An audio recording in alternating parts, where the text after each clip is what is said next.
Your time is coming. You are not too far behind. You're not to where you want to be, but you're not where you used to be. You're not where you want to be, but you're exactly where you need to be. There are things that you wanted that if you had gotten would have been the end of you.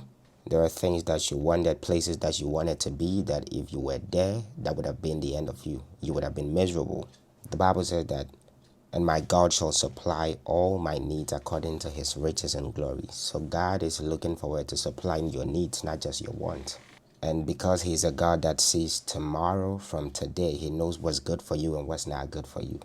Isaiah 60 verse 22 says that, it says, in his time, he will make all things beautiful. It says, when the time is right, I will make all things beautiful. Maybe the time is not right. Have you thought of it? That the things you want or the things you wanted, you were not ready for. I sit back and think about some of the things that I wanted when I was like 5 or 10 years ago. And I realized that I wasn't ready for those things. And so God is not just trying to give you something because you want it. You're not going to get it just because you want it. He's trying to give you what you need. And so he's a God that supplies needs. So there are people that got things so quickly, and because they got it so quickly and so freely, they didn't see the value in the things they got. There are people who don't actually see the value in money because they have loss of it or they got loss of it. There are people who don't see the value in relationships because they've always had everyone around. They've always had their parents. They've always had their siblings. They've always had their grandparents and uncles and aunties. If you're someone that didn't grow up with parents or didn't have family around and didn't have uncles and aunts, you value relationships, you value friendships. But the people who had everything, so they don't see the value in having a parent around. They don't see the value in having siblings. They don't see the value in having friends because they got it. And so God is trying to teach you something. He's trying to take you through the process. You know, the book of James says, count it all joy when you go into trials and temptations, because those trials and temptations will test your faith. It will test your patience. And patience is a virtue. And so you need to keep having faith and keep holding on. Now, faith is the substance of things hoped for, the evidence of things not seen. And that is why you always need to have hope and you always need to have faith. Have faith in God.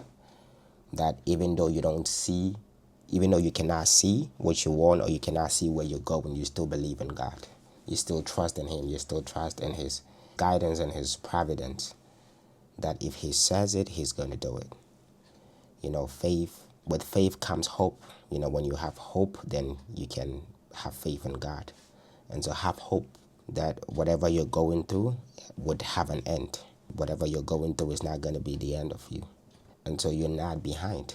You're where you will have to be. You're where you need to be. So stop comparing your life to other people. Stop comparing what you have to other people. Your time is coming. There are 2 6 o'clocks in every day. Every single day, there are 2 6 o'clock. There's a 6 o'clock in the morning and there's a 6 o'clock in the evening. And so if your 6 o'clock is not time yet, just keep on holding on. Keep on believing. Keep on trusting God. So there is a 6 o'clock in the morning. And so there are people that have had theirs, but yours is coming. And so the only way you're going to keep holding on is to have faith and be patient and know that your time is coming. You're not left behind. You might not be where you want to be, but you're not where you used to be. So count it all joy. As the book of James says, when you fall into diverse temptations, you're always going to fall into trials and temptations. You're always going to fall into wanting to compare yourself to people and wanting to look over your shoulders and what is this person doing and what is that person doing. And so it's easy for us to fall into the trap of comparison. It's easy for us to compare ourselves to other people, compare ourselves to our friends, compare ourselves to our siblings, compare ourselves to our work colleagues and people around us. It's easy because we look at our lives and then we juxtapose our lives to theirs and then we feel down, we feel bad about ourselves. But I'm just here to tell you that your time is coming. But I don't know when the time is going to be. And so you have to keep on holding on. You have to keep on having faith and keep on believing in God.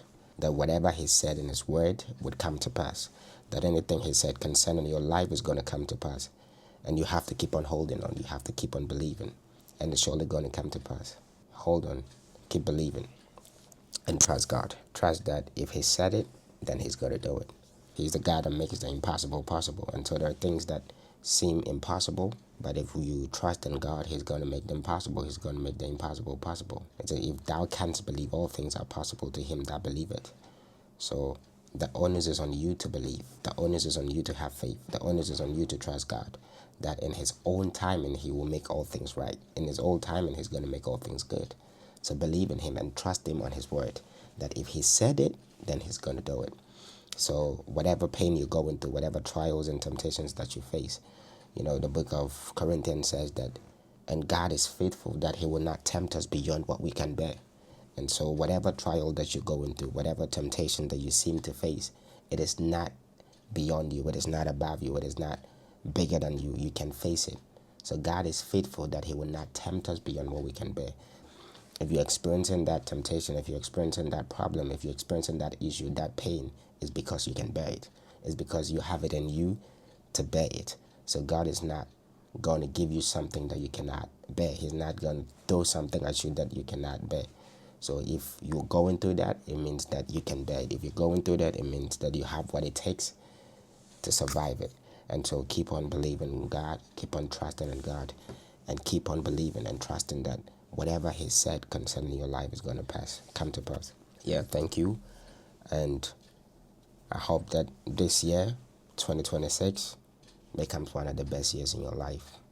God bless you, and yeah, keep being good. Yeah, see you.